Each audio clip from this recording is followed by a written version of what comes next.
Welcome to Wisdom Wine and Whatever podcast, where we sip a little, laugh a little, and share life lessons that really matter. My name is Maria, and here we will talk about real wins, struggles, and everything in between.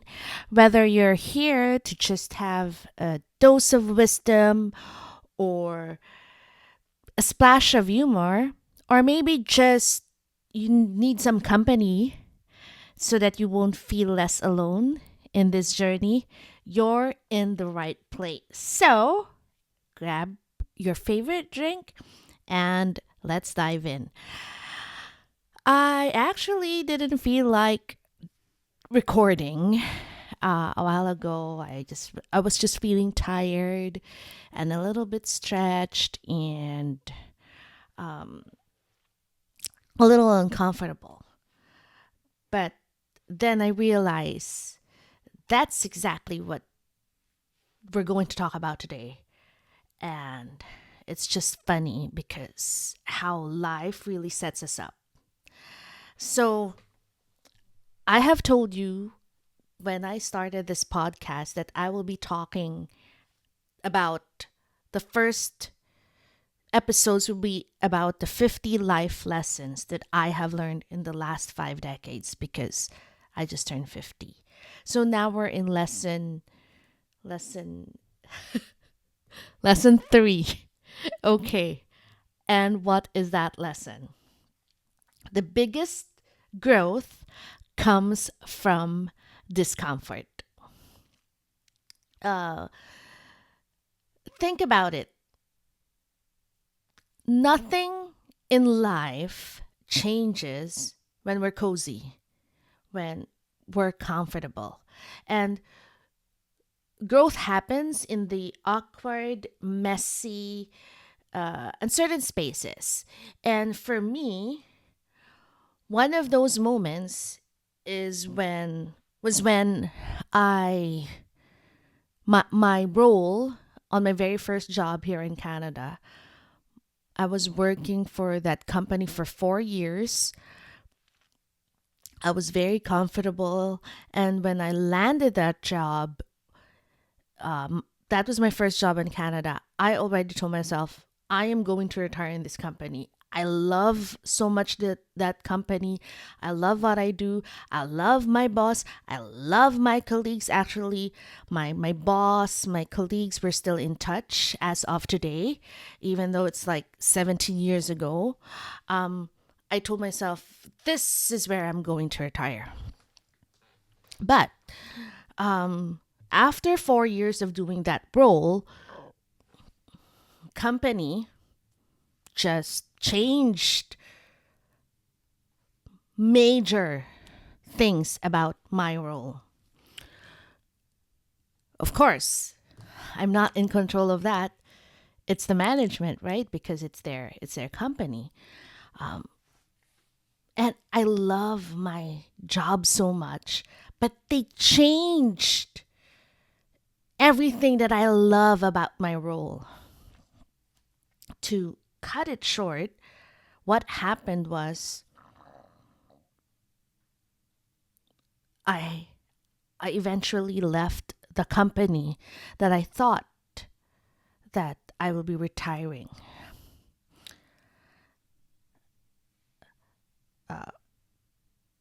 I know that changes in life, or that's the change is the only constant in this world, right?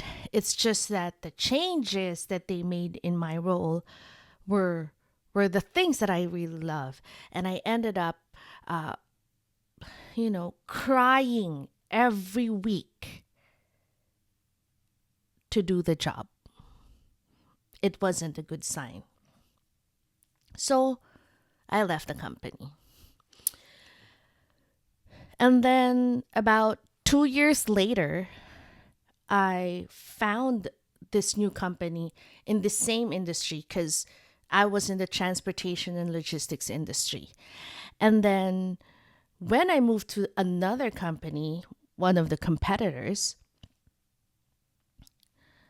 I was offered the job, and I was actually surprised about my job offer, because it was like the salary, the compensation package was like, wow, this was too much. I wasn't really expecting that they will be offering that they will be offering me that much. So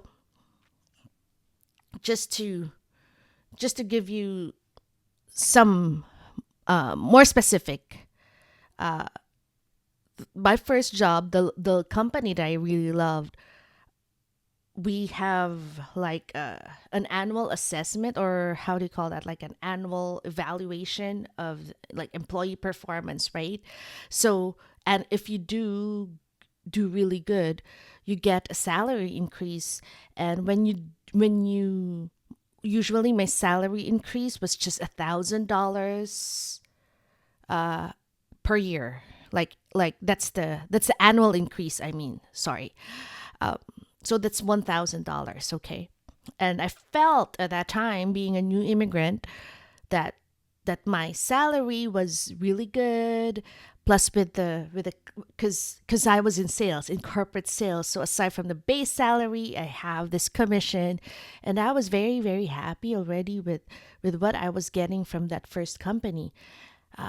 Remember, I came from the Philippines. I'm originally from the Philippines, which is a third world country, and moving to Canada where you will be earning dollars. So for me, when I was very new here, I felt like, oh my gosh, because I was still converting the Canadian dollars into Philippine pesos, and then it's really a lot of money if you convert it, right? So I really thought that with that first company, it was really a huge offer. Then, when I found this other company, because I resigned, right? It was the offer was big for me. Why?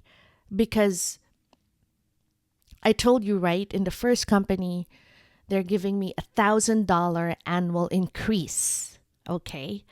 This second company, what they offered me, just the salary, was about $15,000 more than my base salary on the first company. $15,000 more.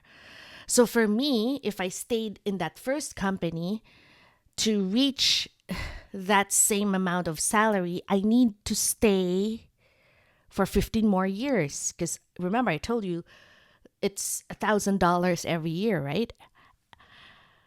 And I was like, that's why when I got the offer for that second company, I was like, wow, that is too much. And remember, this is $15,000 more, just the base. I'm still getting all the benefits from this, from just like the first company. Like, I was able to travel. I got also commissions for my sales and everything else, that the perks that I was enjoying from the first company. So that was a big eye opener. And relating to our lesson today, the biggest growth comes from discomfort. Like I told you earlier, I loved the first company so much, right? I didn't want to leave. I told you I wanted to retire, which that was really like, my like, I'm already good. I'm all set. But then something happened. That was a discomfort. They made me uncomfortable with my role when they changed it. And I mentioned I was crying every week just to do the job. So I was like, nope.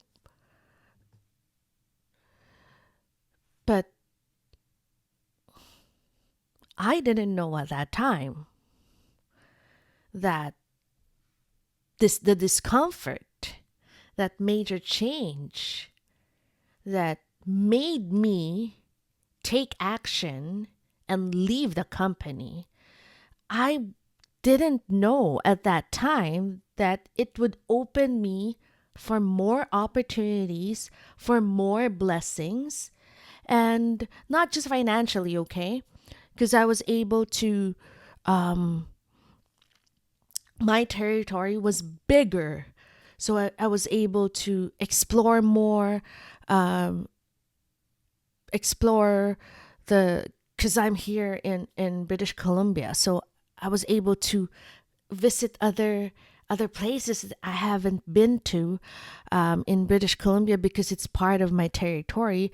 You know, it opened me to a lot of more, like, you know, different companies, different types of industries, because I told you, right, I was in the carpet selling world. So it's just a lot of opportunities, a lot of lessons, and you know, it was just amazing. But of course, at that time, I didn't know. You wouldn't realize it until later, or when you look back. And when you get older, when we get older, we usually look for that comfort zone, right? We don't want to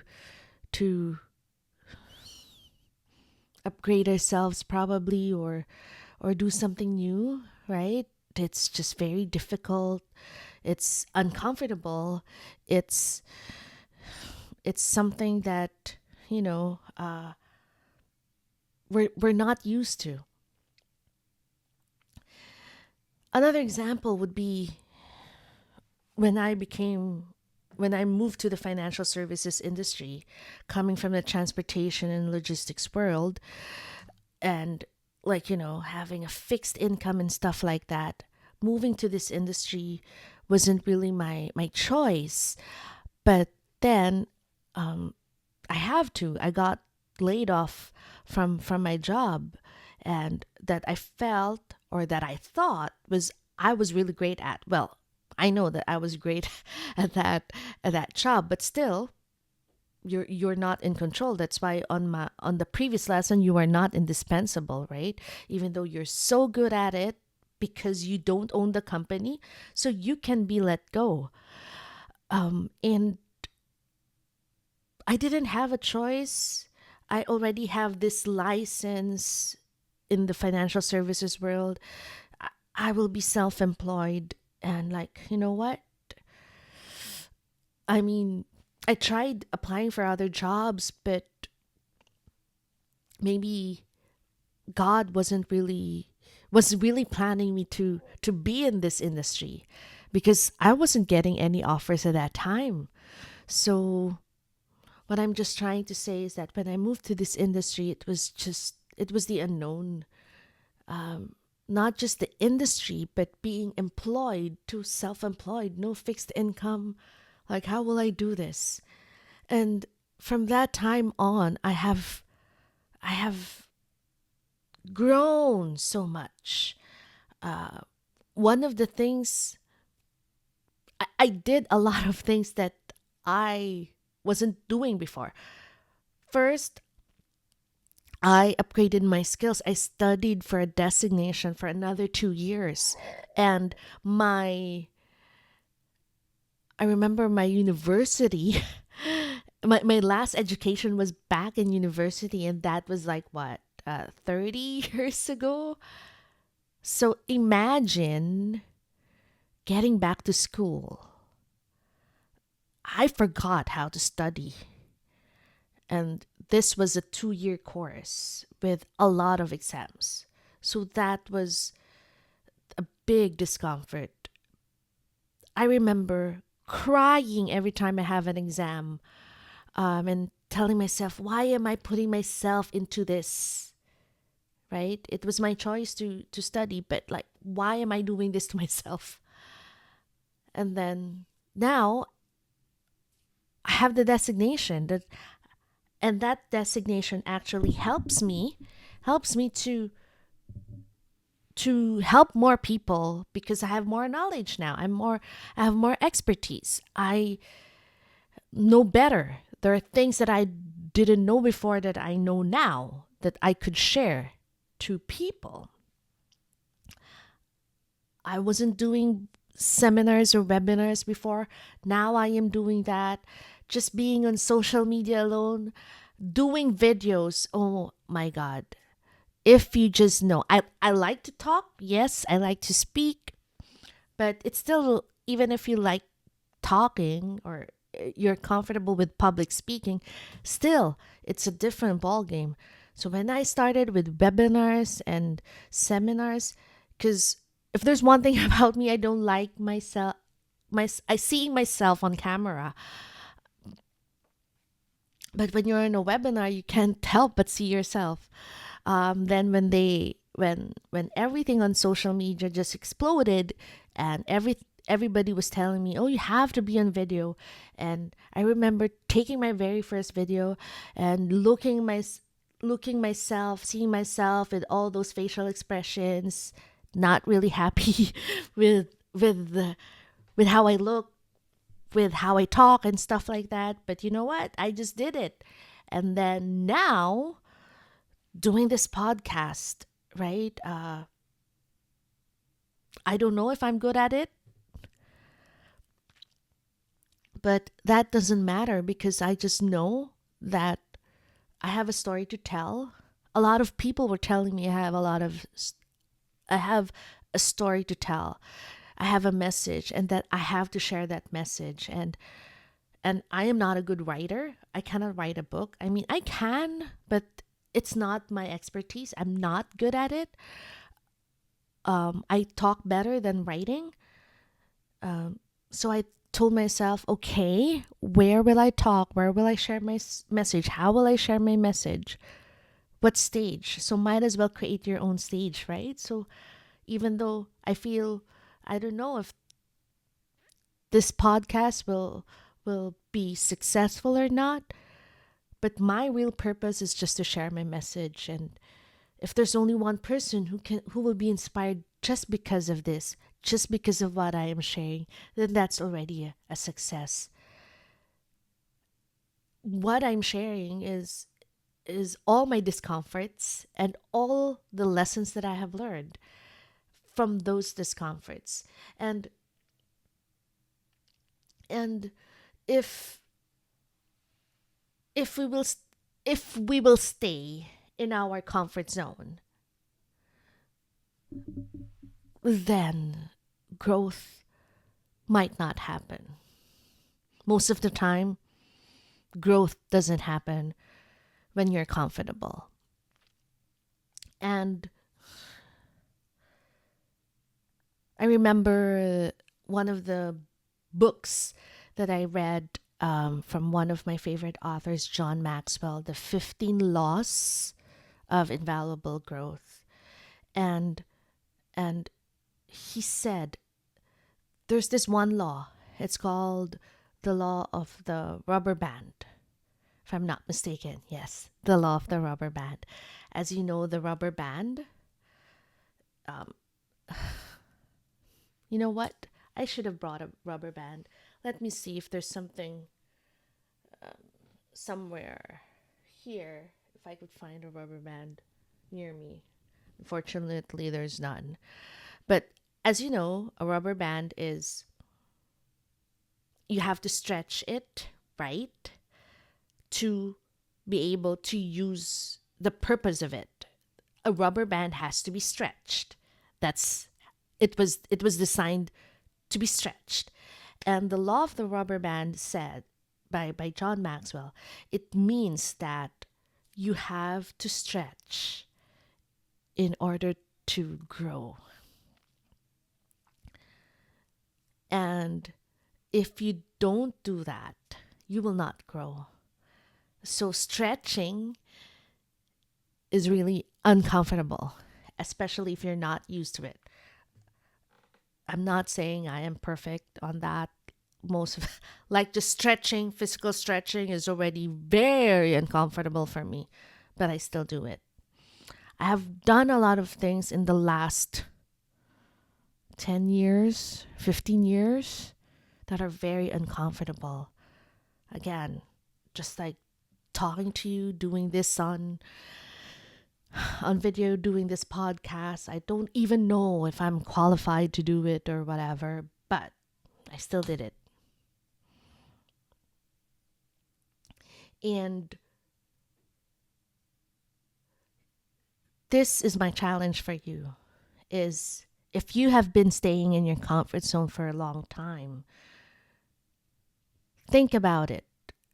Have you grown since then? What has changed if you have not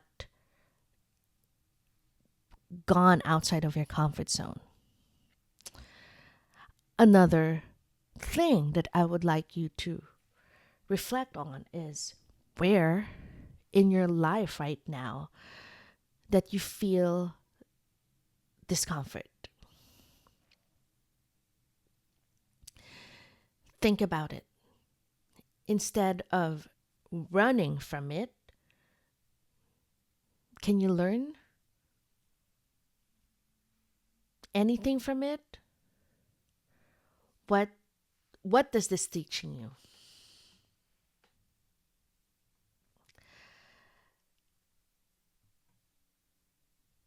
Because it might be your biggest growth that's waiting to happen. So, I hope that you learned something from today's episode. Thanks for hanging out with me here on Wisdom Wine and Whatever podcast. And if today's conversation gave you something to think about, I'd love for you to hit subscribe. So that would really help me so you don't miss the next one. And if you're listening on YouTube, drop a comment. I would like to hear from you. What's your own take from today's lesson? And if you would like me to discuss other topics, I'm open to hearing that as well. So I would like to see you in the next episode. Remember, life is too short not to sip, laugh, and keep learning.